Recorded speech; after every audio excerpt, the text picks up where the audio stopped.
Witcher 3, Elden Ring, Fallout New Vegas, Skyrim, some of the most critically acclaimed games of all time. What do they have in common?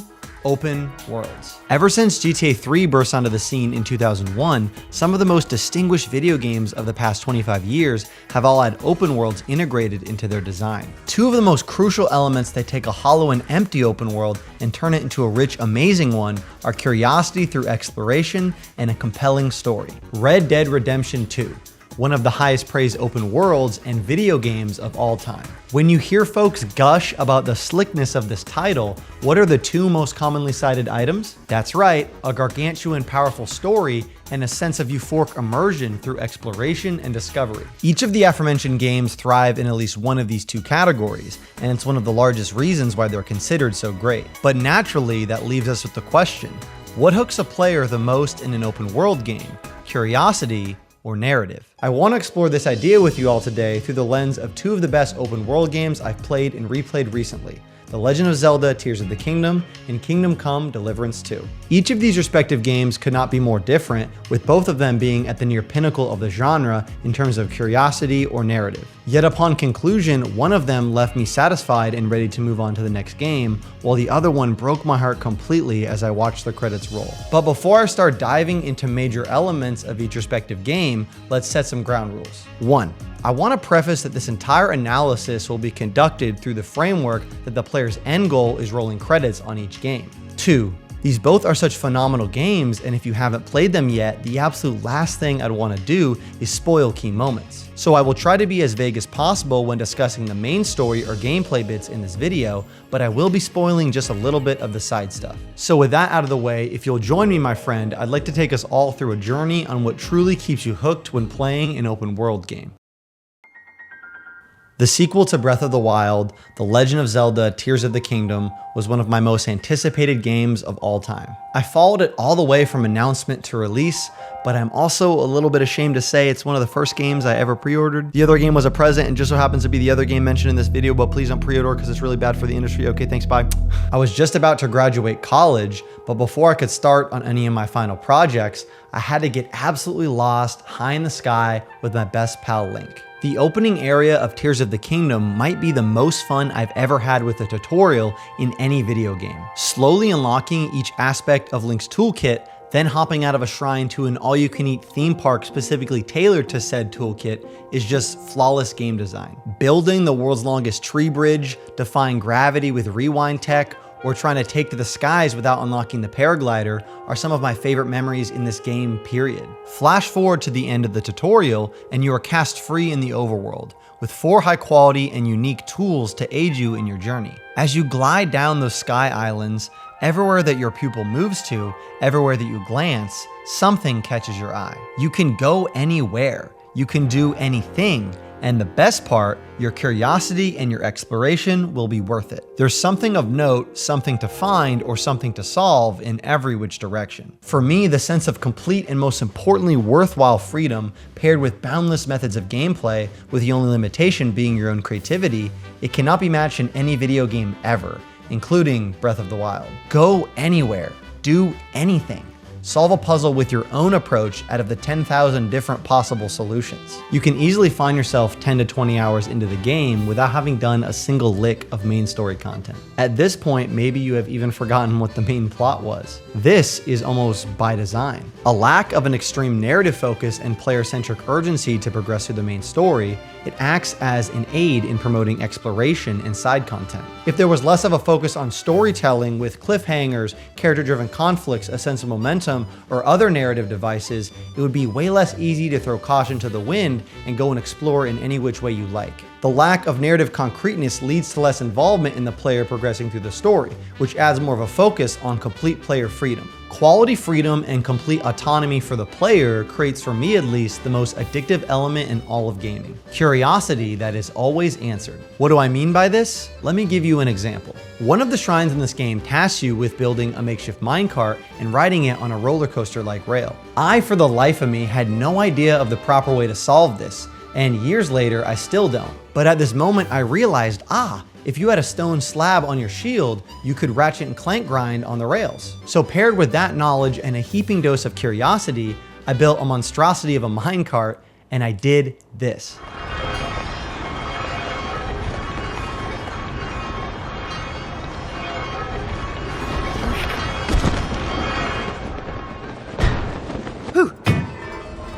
This might just be my favorite gaming moment of all time. I cannot stress the levels of a euphoric gamer high that I felt in this moment.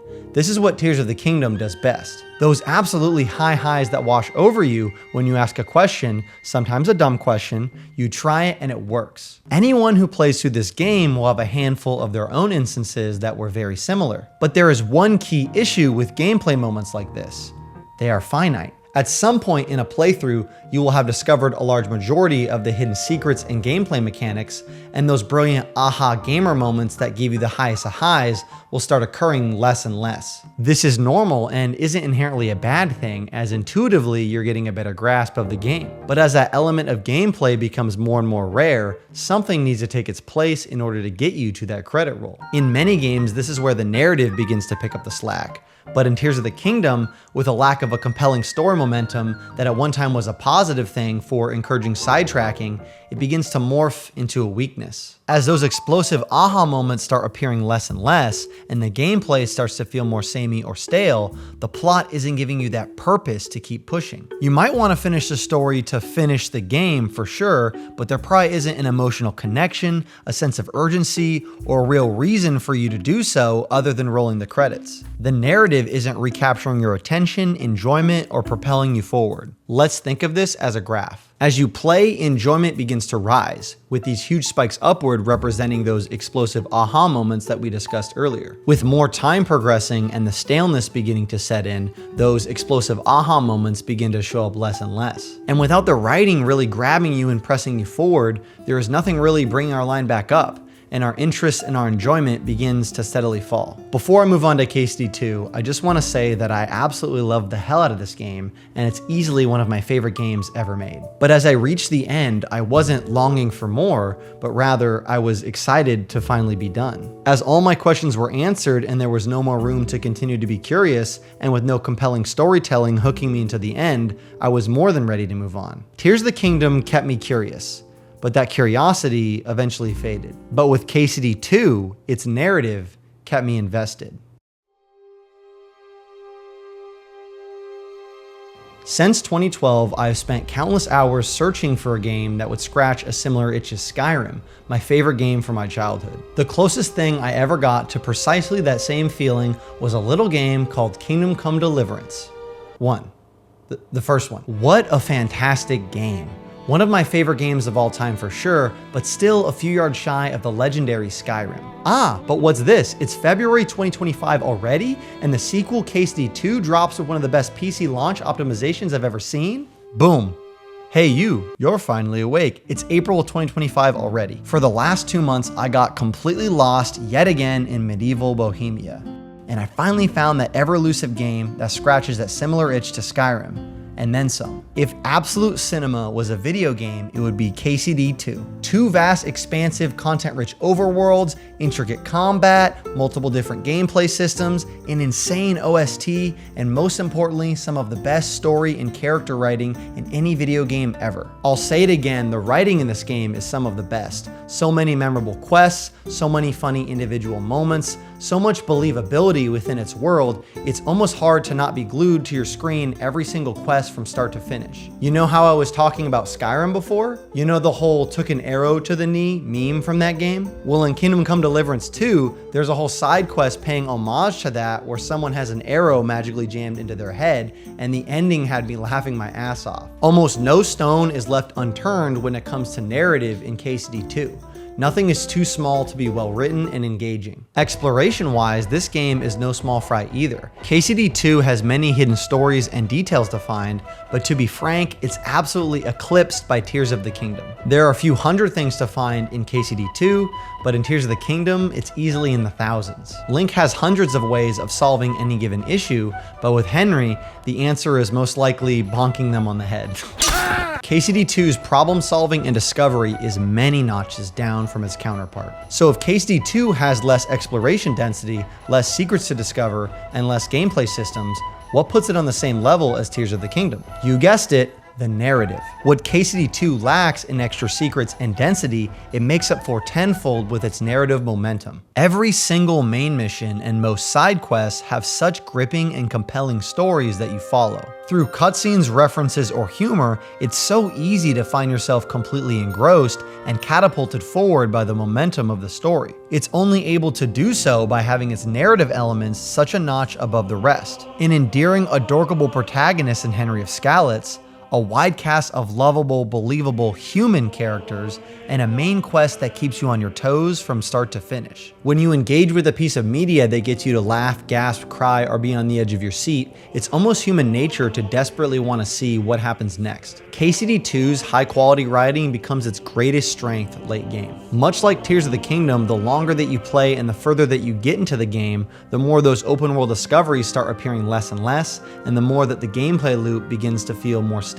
But it's almost unnoticeable here as compared to Tears of the Kingdom, as Henry and his pals still have you grab by your lapels and have you dying to find out what happens next. The strength of its writing can not only drive you and your attention forward, but also sustain that level of focus from starting credits to ending credits. Without going too much into spoilers, because this is a pivotal part of Henry's journey, there's a literal mission in the game where you spend 20 IRL minutes serving food. That's literally it. It's really boring. But in actuality, since the person you are serving is of such importance, and the entire journey of getting Henry to this particular point has been so rich, this is the furthest thing from boring. You're not exploring, you're not fighting, you're working a minimum wage job.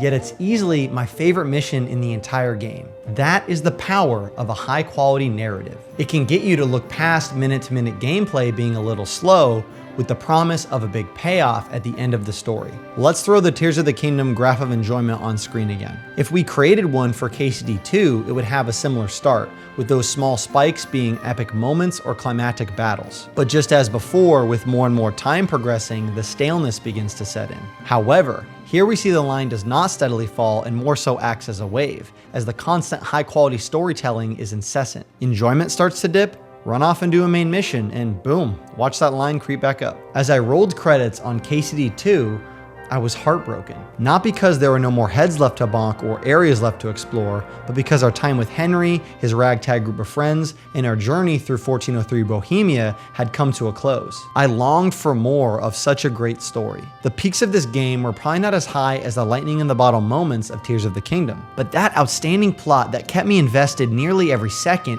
is what kept my attention and enjoyment from ever faltering throughout the playthrough. Okay, we've hit on each of these games when it comes to beat-to-beat gameplay with exploration, or a narrative-driven story, or lack thereof. But curiosity versus narrative-driven design doesn't just end with its main campaign. These two are the meat and potatoes that most folks envision when they think of an open-world game. But what about the other portion of the meal? The side dish. The broccoli, if you will. Yes, of course, I'm talking about side quests. I've already touched on side quests a bit when discussing the high quality writing in KCD2, but let's take an even further step back here. Let's look at each game's side quests more holistically, as they give you yet another insight into how each game hooks you until the end, as well as their differences on a philosophical level. Tears of the Kingdom has 139 individual side quests for the player to find and tackle head on. If you break down a majority of said quests, they essentially fall into a few categories: exploration, fetch, fight, and solve. A few of these are great, having awesome little one-off stories or having meaningful purpose to the player. The stable trotter / fairy quests were super cute and fun, and the quests that aided you with exploration by giving you tips were always greatly appreciated. But the overarching theme for a large majority of the side quests in Tears of the Kingdom is rather straightforward, text-based, and lightweight in nature. Aside from a select few, there really aren't that many side quests that latch onto a player narratively and quickly siphon their attention away from the fading curiosity through exploration. Okay, so with the lack of appeal plot-wise, the only real reason left to do side quests is to receive rewards. But frankly, the rewards for most quests in this game are not very good. Money, items, and food are the predominant rewards, which can many times feel less valuable than the trouble you went through in completing the quest. One of the less common rewards that actually rocked were pieces of gear. These greatly affected gameplay and felt like a substantial addition to your toolkit. Climbing faster, having a higher attack stat, or being able to stick better to wet surfaces when it was raining were some of my favorite rewards and were invaluable to me. However, with all of these rewards, at a certain point in the game, you simply just don't need them anymore. Money and materials become a real non-issue late game, and after receiving a few pieces of gear that you actively use, any more that you receive just begins to feel redundant. Which I think gets us back to our main point. The lackluster rewards would truly be a non-issue if each of these side quests had a compelling story or an entertaining mission, but they really don't. As the well of curiosity and wonder begin to dry out, many players will look towards side quests to fill that newly developed hole. But these quests just cannot fill the hole. You finish the meat and potatoes, but the broccoli isn't cooked enough. It's still as hard as a rock. Quests are just text box, fetch, text box again, and then reward.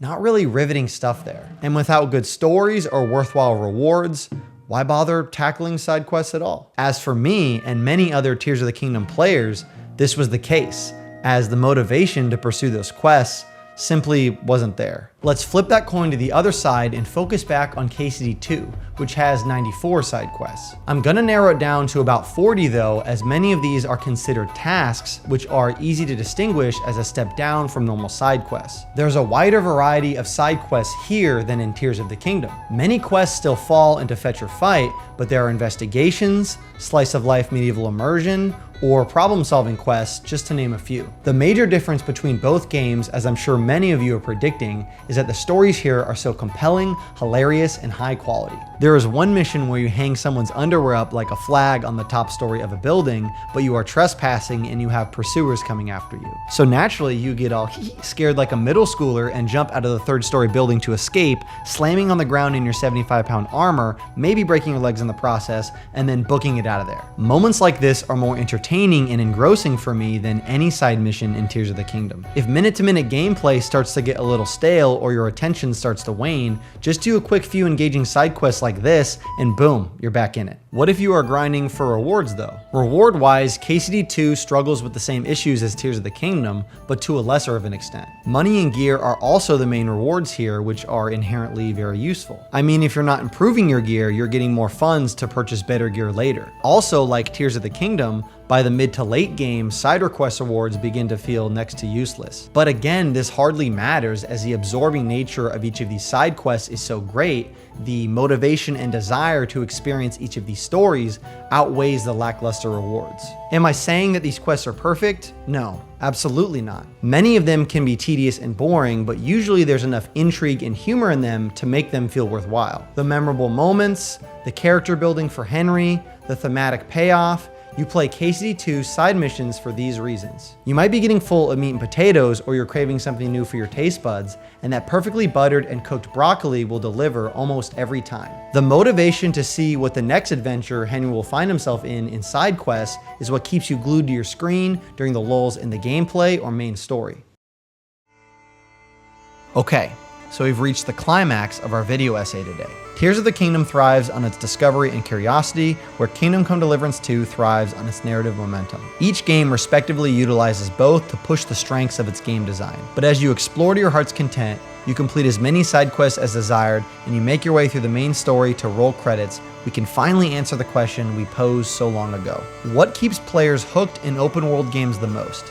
Curiosity or narrative? If you take a step back and look at everything we have discussed holistically, for me, the answer is clearly narrative. Those absolutely explosive curiosity being answered moments within a game are next to none. It's almost impossible to top these moments. But again, they are finite. You can be halfway to rolling credits on a game, have already experienced a large majority of these moments, and have the game's most exciting content already behind you. What's left as a motivator pushing you forward? The main story is always there, from start to finish. If it's a high quality one, then your engagement is sustained all the way until you finish the game. There are stakes, refreshingly comedic moments, or cliffhangers that you can experience at any time to keep the momentum of this train running. You won't run out of these narrative pushes forward until quite literally you have rolled credits. Of course, it highly depends on the individual, as you can never account for taste. It also highly depends on the way in which you decide to play the game. Maybe you were lucky and Tears of the Kingdom, you experienced those explosive aha moments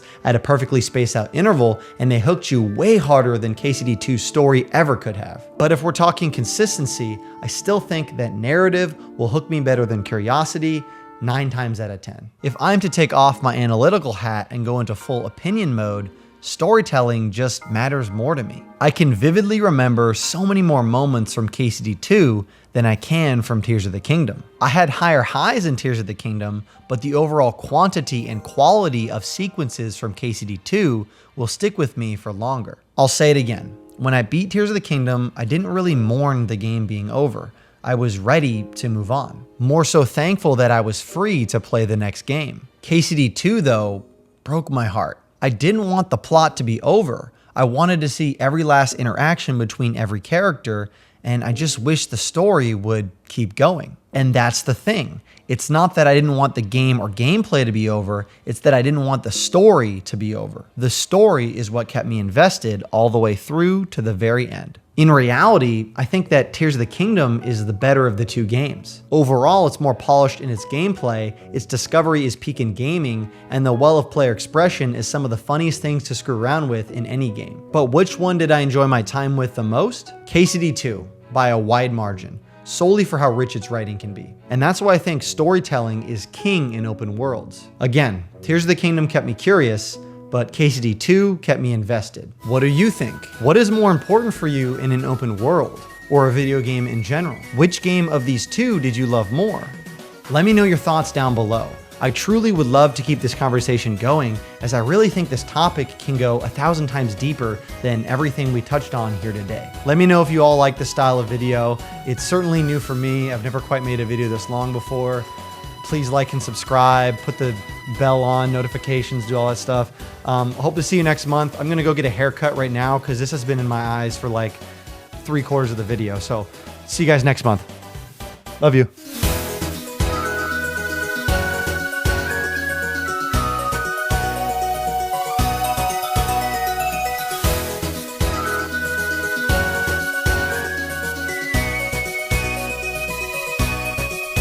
Hey, you.